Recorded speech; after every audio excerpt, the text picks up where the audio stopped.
saya dan ada satu orang lagi yaitu Bu Pia yang kebetulan hari ini tidak bisa hadir karena beliau sedang studi cuci mata mengenai apa yang sudah kita lakukan selama 5 tahun ini. Karena penelitian ini kan dimulainya tahun 2020 dan buku yang kedua baru terselesaikan di tahun 2025. Pemaparan hasil penelitian tidak hanya sekedar penelitian, tapi di dalamnya ada kisah-kisah seru dari Bu Nawi. ABC yang akan mengungkap ada kejadian yang menarik gitu di penelitian ini. Tidak hanya menghasilkan keluaran berupa jurnal, buku, tapi ada keluaran yang lain. Nanti menjadi inspirasi kita. Kenapa saya jadi ketua peneliti? Itu tuntutan administrasi. Jadi di dalam aturan yang ada di universitas kami itu untuk ketua peneliti itu waktu itu harus lulusan S3. Repot. Jadi kalau belum S3 nggak boleh jadi ketua peneliti. Nah, sehingga waktu itu saya yang secara formalitasnya mengumandani tim peneliti ini. Nah, penelitian ini bisa terselenggara atau bisa berjalan ke atas dukungan yang sangat luar biasa dari Prof. Sagun. Dari awal beliau terus memberikan support dan juga terus membuka jaringan ya supaya kita bisa berkolaborasi dengan teman-teman Solo di Solo.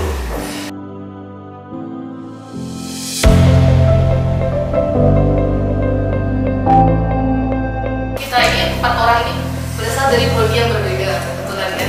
Jadi ketuanya Pak Bejo itu dari prodi DKV, saya dari desain interior, Mbak Mika dari tekstil, sekarang desain mode, kemudian Mbak Novia itu dari seni musik. Jadi memang satu fakultas itu bekerja sama ya, ya. Jadi kita dapat perspektif yang berbeda.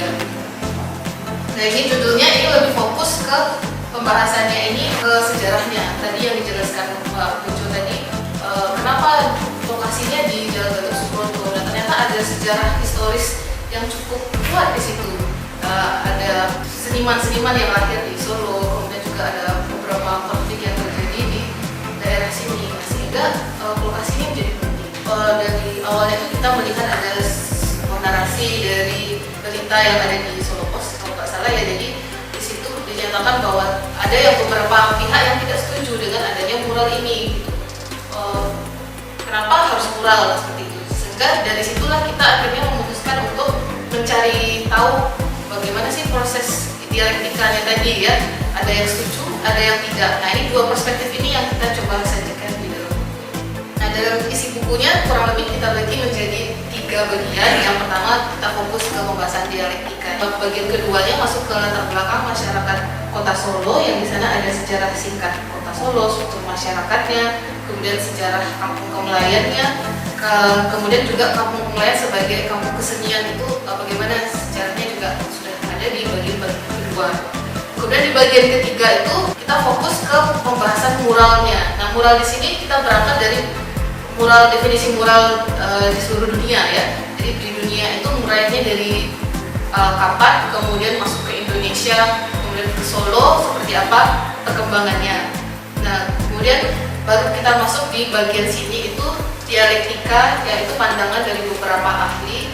Ada yang setuju, ada yang kurang setuju, tidak setuju. Tapi juga nanti dari buku ini kita juga punya sempat survei beberapa responden kemarin. Jadi ada tanggapan langsung dari masyarakat pengamat yang menikmati, yang melihat mural di Katsu ini. Webinar. Jadi untuk mencari dialektika ini kita melakukan 2 webinar yang menghadirkan beberapa tokoh, ada yang pro, ada yang menyetujui mural tersebut, ada juga yang mengkritisi mural tersebut. Jadi kita mengadakan 2 kali webinar. Waktu itu pas pandemi ya, jadi kita melakukannya online gitu ya. Jadi dokumentasi pas webinar 1. Nah webinar 1, webinar 2 ini yang menghasilkan dialektikanya itu bagaimana, kenapa sih ada yang pro, kenapa ada yang kontra, itu alasannya apa. Nah ini yang kita simpulkan di buku ini. Nah ini akan dijelaskan oleh Mbak Mika.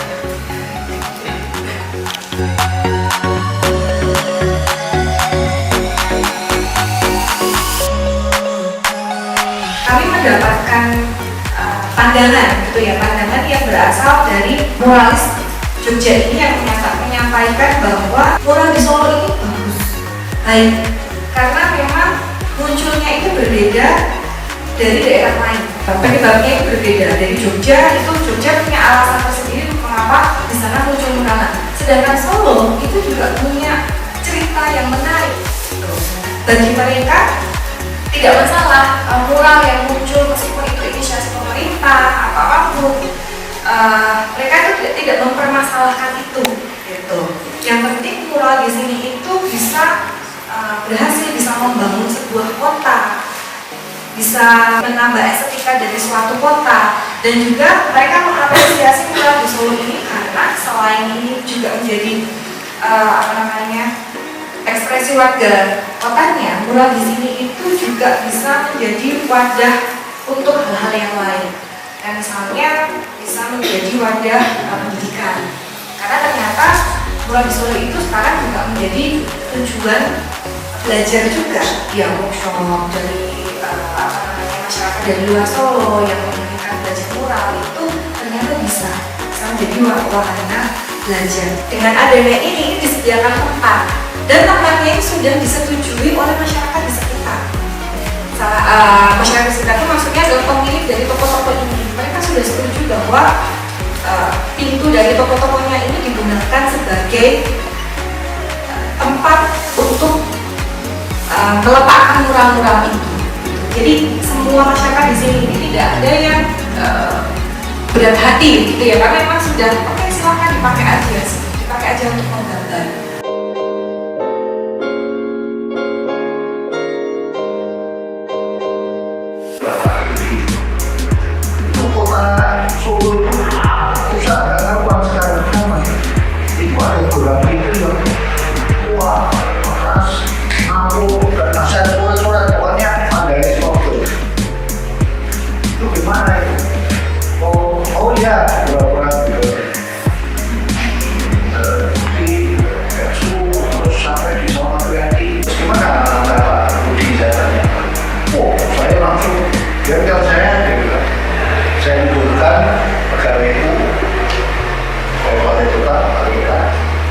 Ganti masuk, kenapa?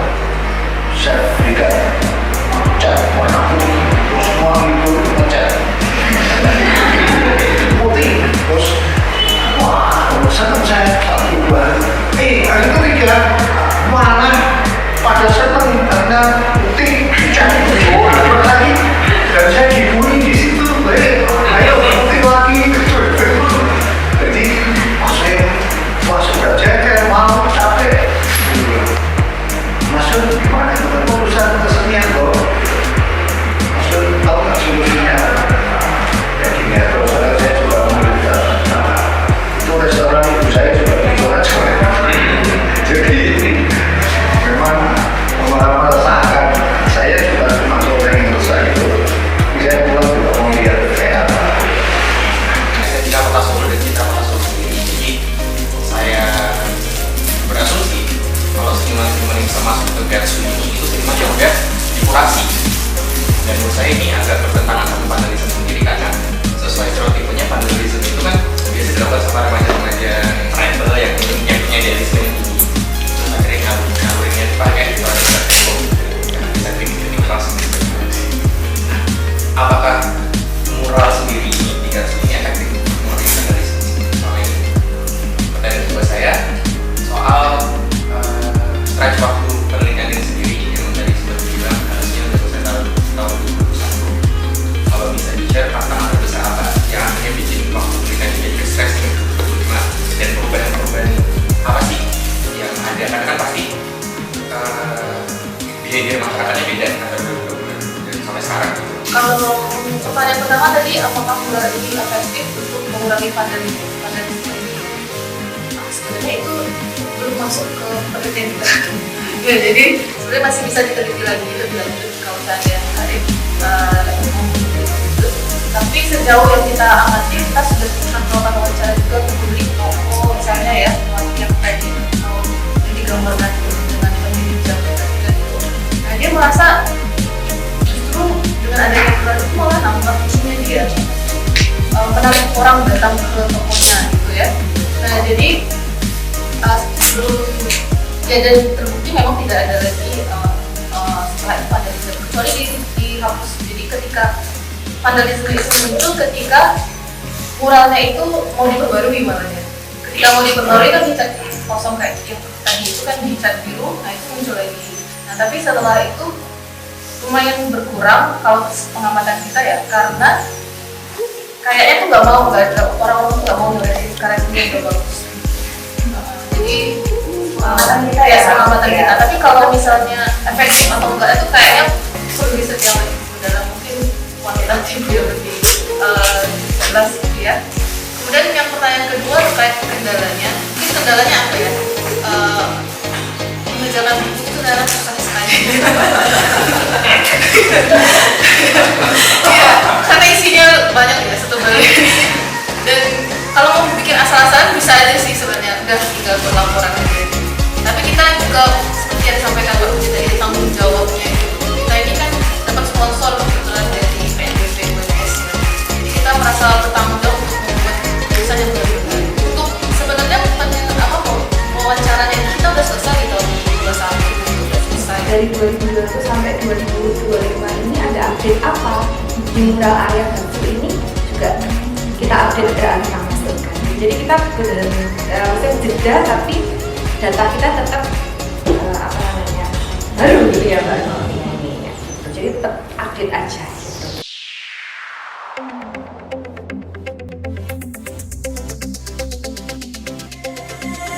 Plant a seed inside the earth. Just one way to know its worth. When we celebrate the world